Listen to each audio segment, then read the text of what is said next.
Hello and welcome back to Beyond the Veil background information.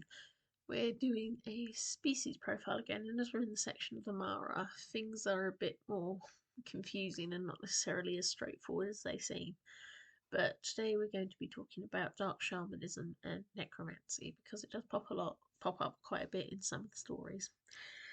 As usual with my species profiles and whatnot, I'll give you a quote from one of the stories where they're mentioned, then I will give you the background details for it that inspired it or exist about these beings, and then I will give you a species profile. Of course, because this is the Mara category, it's a bit more generic, but let's see how you find it.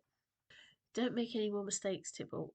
No one else deserves to die. Can't you see? The very poison pulled out of you and Athanasius is the act of dark shamanism. Now, who do you know who have been exiled for having links with a necromancer? The last rattle. So, counted amongst the grouping of the Scorpion and linked to the Mara are those beings in the Veil that dabble into dark magic, whether shamanism or necromancy, who for doing so have their souls marked and indeed are said to become dark beings within their world. Now, it's a little tricky talking about this subject because a lot of people can be superstitious, and one of the key things learnt about these areas is that to own a name is to hold power over something. Indeed, a lot of old ideas like that and taking blood, hair, teeth, and fingernails is all associated with blood magic and magics that involve possession and inflicting pain upon others.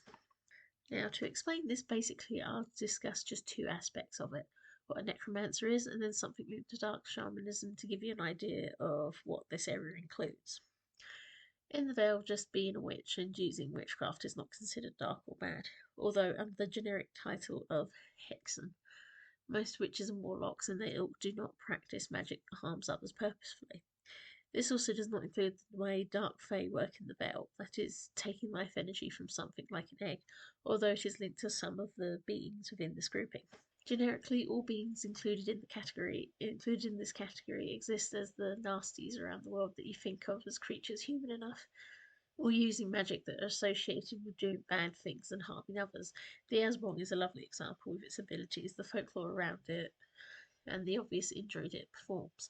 Of course, the Aswang, like many of the nasties in Filipino folklore, is thought to be something encouraged more by missionaries trying to remove cultural aspects that went against the Christian doctrine, like the role of women as healers and helpers for spiritual afflictions, where that role might be more suited to a priest. At least that's one of the trends you may find in learning about these terrifying beings that pertain in folklore.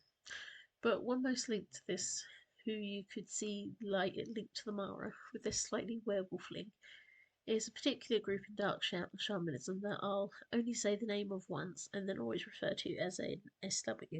Now, dark shamanism in the Vale generally pertains to the practice of possessing the body of another living being to control it to do something unpleasant or take on its form.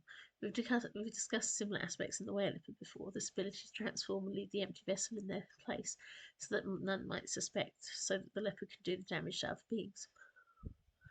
One of the worst beings in the Mara category that is rarely spoken about in the Vale and even now is the Skinwalker.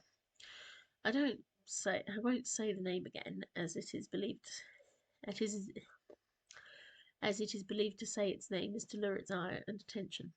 Now, in indigenous American cultures, this is a shaman that can take the form of another being to spread harm and cause trouble. Most often it is seen as a coyote, sometimes a wolf, and it is known to mimic voices and even people. There are stories that it only needs to take a piece of you, hair or blood even, to be you and commit crimes or cause trouble to your reputation, or to just be spiteful. Some are thought to be able to copy a voice just from hearing it to try and lure you into danger.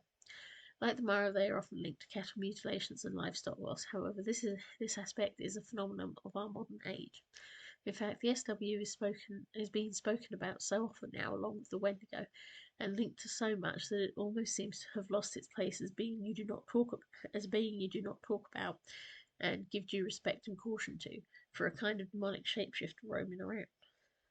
In almost every cryptozoology or monster or paranormal or mythology-based series, let alone areas of ufology, whenever a certain SW ranch is mentioned, the SW has been showcased. This feels a little inappropriate, especially when it is thrown out like it's not something that even the people where the being comes from actually find very taboo. In fact, I find it rather taboo myself, although I do include it within my universe. They're rarely spoken of or discussed, and the term SW is used with them. But this is just my own little niggle about it. To be fair, the same can be said of any cultural being that is used and taken by others, so I'm guilty of doing that myself. Now, the other aspect I wanted to discuss is necromancy, meaning dead magic. It is a taboo black magic that involves speaking with the dead to gain information on the future, or raising the dead to work as your slaves, or even reviving the dead. Now, this is taboo for the obvious reason that every culture just about feels that anyone messing with a dead body or soul is inappropriate. Necromancy is blasphemous in the eyes of Christianity, as it is believed to be someone trying to imitate the power God showed to bring Jesus back, and that because it is not from this pure power, this being is corrupt. Some circles believe that necromancers can bring up zombies, and certainly there is the strong idea that it is used to summon the dead into servitude. One of the most well-known aspects of voodoo suggests that this is where their zombie derived from. It's recently departed souls trapped and forced to work for their new master. Actually, if you really want to read something really interesting, look into Haitian voodoo, because it's really interesting. As in other cultures' views of necromancy, one of these beings may be captured by the future master, gathering bones from the recently deceased. Bone use for divination from old shamanic traditions is linked to the idea of necromancy, using dead parts and thereby communicating with the dead. Thus, in the Bible, there are several references to necromancers as the bone conjurers. In Deuteronomy, necromancy is listed as a practice of the Canaanites, and therefore not to be practiced by the Israelites at all. In fact, Leviticus prescribes the practice as deserving of the death penalty. Necromancy links in to demonology too, with lots of people believing that necromancers not only summon the dead for ownership of wisdom, but through the same channels one might summon a demon. Some stories even describe the souls that they can communicate as being punished and dwelling within hell, specifically so that no pure soul in heaven could ever be pulled through to speak to the living. Demonology often contains similar symbols and actions to some practices linked to necromancy.